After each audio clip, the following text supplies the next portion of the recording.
Hello, everyone. I'm John Harris, and welcome to another exciting edition of In the Kitchen. Today, whose kitchen are we in? Well, we are in the kitchen of the great Patrick Phillips, a development chef on our R&D team. Chef Patrick, what a pleasure it is to be in your house. It's a pleasure to have you here. Really excited. Oh my gosh. Well, Patrick, we are in the throes of winter right now, and everyone is just looking to stay warm. But today, you're going to share a few recipes that are going to help us stay warm and also keep our bellies full. And we are so excited about it. But before we dive into this, tell us about what you're doing in R&D and what are you working on right now? Sure. After a national sales meeting we just finished up, we just went into Omaha because we're prepping up for CAGNY, big time. Preparing for 425 people, a lot of different dishes. So all the chefs have been working really hard to get that set up. Well, for those who do not know, CAGNY is the Consumer Analyst Group of New York, and it's where all of our investors, our analysts come to hear about what we do and our entire industry is doing and why Conagra is a good bet for them. And so we, on Monday night, and we have done it for many years, we host a dinner for 450 of these analysts and investors. And I have to tell you, what our culinary staff does, what our chefs do, is the highlight of the meeting for everyone. And so we're very much looking forward to seeing what you have cooking up at CAGNY this year. It should be a really exciting menu. A lot of different options for everybody to try out there. You got it. I was hoping you would really appreciate me saying what you've got cooking up at CAGNY. But anyway, Patrick, tell us, what are we doing today in your haven? So it's winter. People want to stay cozy, of course. So we're going to start off by making a nice chicken queso soup. So this is also all about being super quick and easy. Once you're cold, come back inside. It's got to be quick. So you're going to say it's a chicken queso super soup, if you will. Yes, it is. All right, just checking. Well, I understand that there's a lot going on, but I do love one of my favorite items, one of my favorite delicacies, if you will, is a chicken tortilla soup, which means I also love a chicken queso soup. Yep. So take it away, Chef Patrick. Very simple. I'm going to have you start by shredding that chicken up for me, John. All right. So now, a lot of people wondering how Barbara Zabel, who's off camera right now, our executive producer of all of these In the Kitchen segments, said that many people love to watch me try. The operative word is try to stir and do things. So I'm hoping everyone will get a big kick out of watching me try, the operative word, to shred chicken. And what do I need to do to shred chicken? So you're just going to go ahead and take that skin off and you can discard it. All right, We're not going to use it. So I can do that. So we're not going to use the skin. Not going to use the skin or any of the bones. I got to tell you, I like the skin, though. Are you a big skin chicken person? Oh, I love crispy skin, but once it's been sitting in the fridge overnight, you don't need it. I don't need it as much. I don't blame you. And is there a technique, because right now I'm just doing mine that I've studied for decades, but where you just kind of pull it off, you see what I'm doing here? Yeah, there's no particular technique. I don't think Barbara has to worry about this one. You just pull it off and pull it apart. You can make it the pieces as big or small as you like. Got it. Okay, well, here we go. Now, you tell me when, because I'm doing quite a bit here. Oh, yeah. A lot of people have been asking me all over the world how I shred chicken.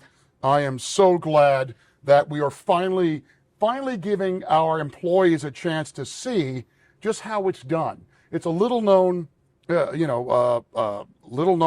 of mine that I can. We don't have to do this, right? That's a little hard. Do the wing. Why don't you just do the breast and then we'll be ready. That'll be enough for this soup. Now, when I say shred, you say chicken.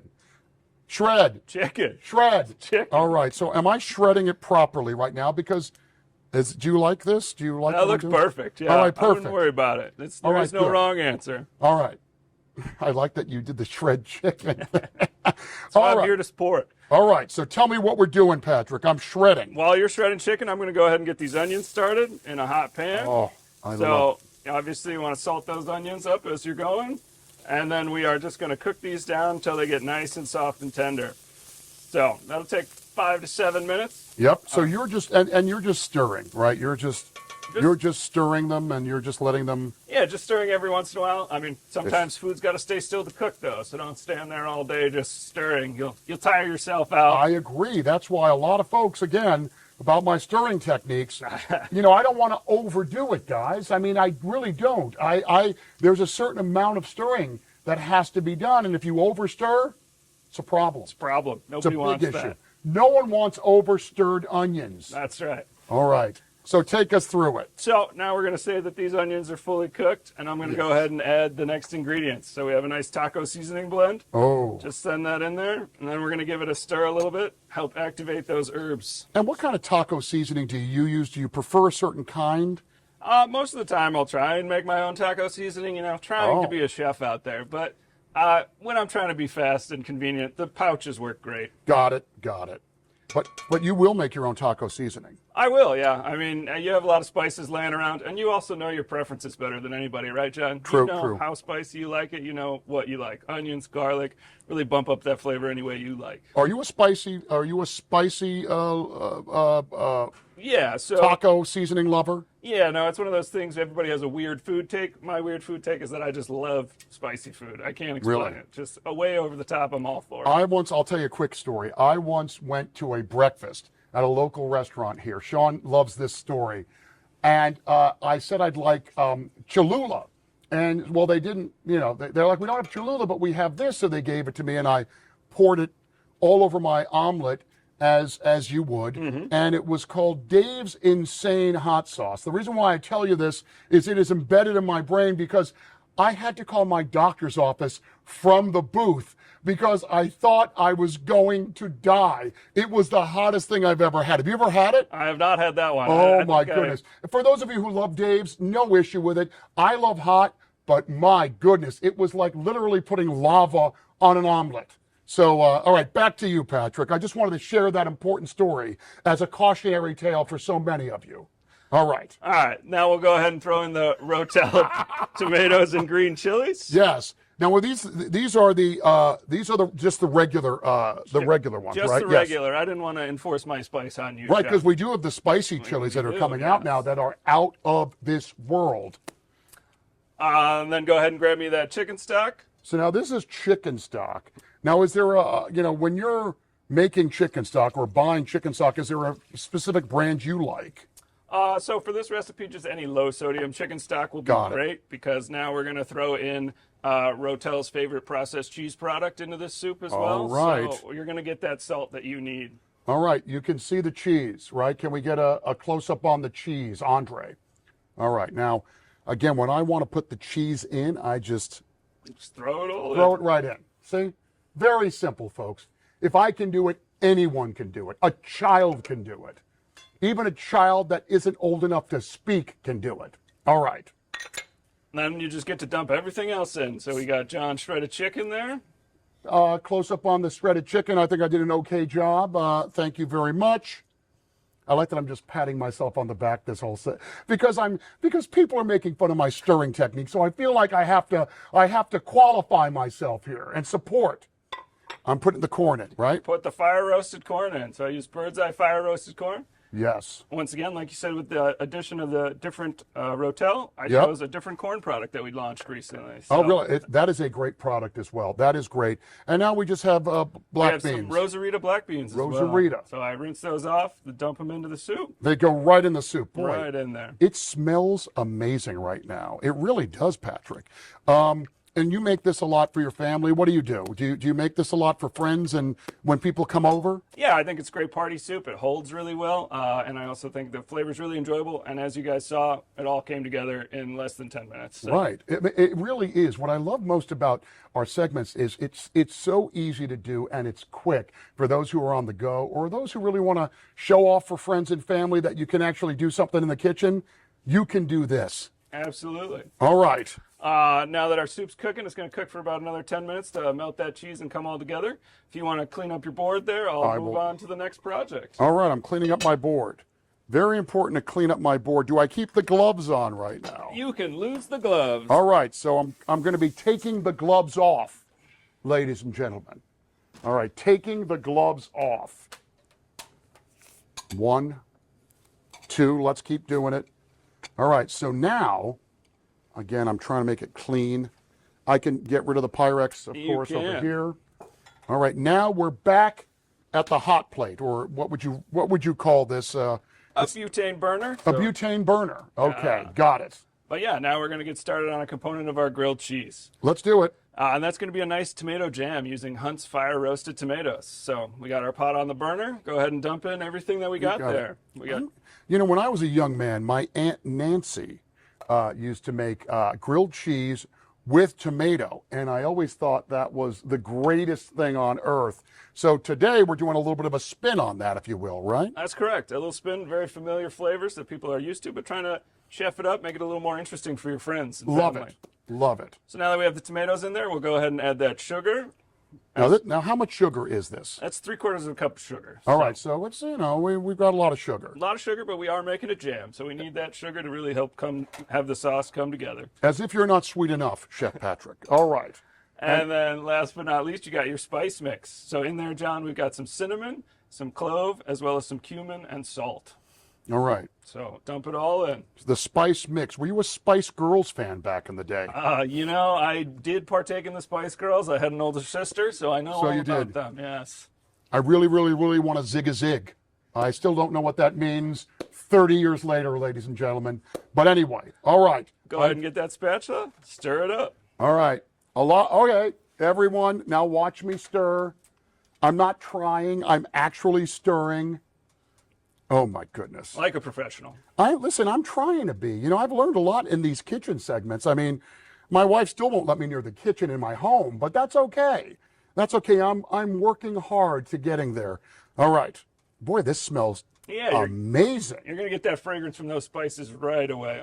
Also, that fire roasted tomato gives it a different depth of flavor. So I think, Man, you're a magician in the kitchen. You know that, Chef Patrick. I try to be when I can.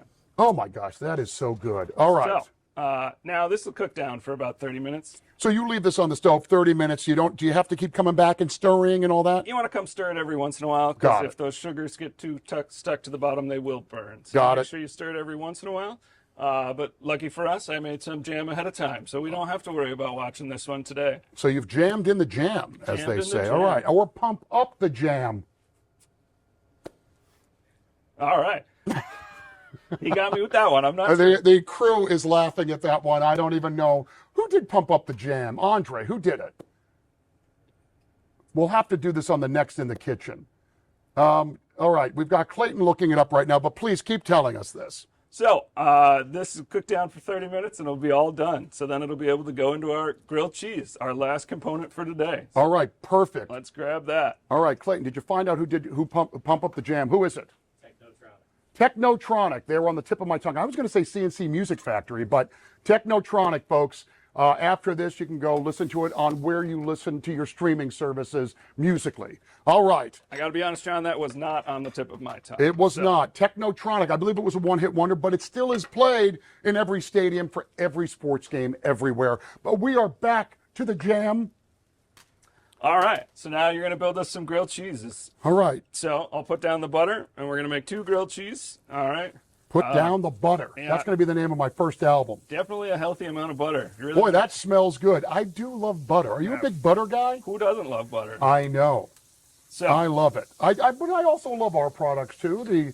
The substitutes, if you will, the other spreads like an Earth Balance. I love that as well. That is something we were going to talk about. Other spreads that you can use. I have some Pam Buttercoat up there that you could use. Oh, sure. You could use mayonnaise. You could use ghee or clarified butter to really add different flavors to your sandwiches. What is ghee? What is ghee? For our folks who don't know, I, of course, know it inside and out, but you tell me, what is ghee? So ghee is a type of clarified butter that they use in India predominantly. Yeah. That's where they cook down that clarified butter a little bit longer to give it that golden brown flavor and aroma. So, Got it. All right. Why don't you throw down 2 slices of cheese on each one for me? All right. We go 2 slices. It's very funny because I always question how many slices of cheese you put in a sandwich. Usually I do 1 because I'm usually watching, my cholesterol or something. But we've got 4 slices on 2 pieces of bread right now, Chef Patrick. Well, when cheese is your main component, you really got to bump up those numbers. You got to bump up the cheese, or pump up the cheese, which was the sequel to Pump Up the Jam. Keep going, please. Grab a spoonful of that tomato jam there and spread it on one side of this bread. You know, a spoonful of jam helps the medicine go down, too, today, folks. So sure does. Here we go. A lot of musical references today, a lot. And am I doing this right? That looks like a perfect amount. Oh, I love that you said that. Perfect amount. And- Barbara, you hear that? Perfect. All right, let's keep doing it. As you can see, the jam is cooked down. It gives you that jammy consistency you're looking for. It's also darker in color now, which is great. Yes, So, it looks delicious. now, to help you melt your cheese faster, you're Yes. going to go ahead and dome that to capture all Oh. the steam. So the steam will stay there, melt the cheese for us faster. Now, this is an interesting technique, but if you don't have another pan or you don't want to do this, you can just leave it as is, right? Absolutely. It just takes longer. You don't Okay. have to do it. I just want to make sure that the cheese gets really melted for us. I'm with you 1,000%. All right, I'm tracking. I'm tracking with you, Chef Patrick. All right. While this melts up, we're going to go ahead and plate up our soup so that we can be ready to eat some soup and grilled cheese here in a minute. All So, right. Oh, my goodness. I still have the cheese here. Or not only the cheese, but I have some of the pulled chicken. Now, I do have a question for you with all of this. Absolutely. What else can you do with this soup? Do you ever serve it with something else in addition to a sandwich? Can it be a full meal for folks, or what are your thoughts on this? No, it can absolutely be a full meal. It's all about the level of garnishes you throw into it. So we're Got going it. to have a couple garnishes here, just cilantro, some tortilla chips, and some cheese. Yep. To give you that tortilla soup feeling. But if you wanted to make it a more hearty meal, you could obviously up the chicken that you're putting in. You Got could it. add other vegetables, make it much heartier and richer soup. Got it. Got it. All right. So we're going to go ahead and scoop a... Do I bring the bowls over to you? Yeah, bring the bowl Let me bring the over. bowls over. Boy. And then I will have you garnish to your heart's content with the cheese. Thank you, my man. The Okay. tortilla chips, you just crush them up, and that fresh cilantro. Now, this cheese, this is just regular cheddar? No, that's Chihuahua cheese I have today Chihuahua cheese. to stick with the theme of. Oh, it smells good too. All right. Oh, I'm going to do this to yours too, or No, everybody gets to garnish their own soup. You know. yes, you. I believe that garnishing is a very personal decision and a personal action, and I believe we all should be able in life to garnish our own soup. Thank you. All right, and then you just take a couple of chips, Yeah, chips. pop it on in there. You can leave them whole. You can crush them up, so it's easier Oh, to eat with a look spoon. at you, fancy pants, with Well, your. That's all why I right. get to garnish my own soup. See, I've done it this way. I don't know, Andre, if you can get a close up on this. There we go. I don't want to spill it all over the place, but that's what I do. You can do whatever you'd like. You at home could do whatever you'd like. All right. Time to check on our grilled cheese now Let's that we got our check. soup. Oh, boy, that looks delicious. What kind of bread are we using here? So today we're using a sourdough bread. You could obviously use any bread that fits your flavor profile. Okay, all right. Tim was a little mad that I didn't, Chef Tim, sorry. Chef Tim. Chef Tim was a little mad that I didn't use Texas toast today, but I like a good sourdough. Gives you that depth of flavor that you're really looking for. Got it. I do love a good sourdough as well. I do love Texas toast as well. Whatever you prefer. Yeah, and then you can also use really any cheese you like. It's really just about having a nice melting cheese. Oh my goodness, it smells so good. You know, it really does smell like childhood in many It ways. sure does. Or adulthood in my case. So And a lot of butter because I put too much And, in there, John. So there's a lot of butter here, don't worry, folks. don't worry about that though. All right. In fact, I think we should call Mrs. Butterworth. Anyway, let's keep going. All right. The crew didn't love that joke so much. So anyway. All right, we'll just go ahead and slice our grilled cheese. All right. Now, so I'm going to slice this just straight down the middle. Straight down the middle will be perfect. All right. Here we go. Oh, wait. I probably have to do it this way so we can get it all on camera. Oh my goodness. Look at that. This is a sharp knife, ladies and gentlemen. Okay. I will put one here. I will put one here. Oh, Chef Patrick. All right. And there you go. Now we have our meal of grilled cheese with a nice cheesy queso soup. I love it. I love it. I think you were better by just crunching them. I'm just going to crunch mine in my soup right now. Let's try this. All right. I'm looking. Sorry about using my hands, ladies and gentlemen. That is delicious. Oh my goodness. All right. Now you want to try the sandwich. Let's try the sandwich. All right. Cheers. Cheers. Cheers. Oh my goodness. That jam is out of this world.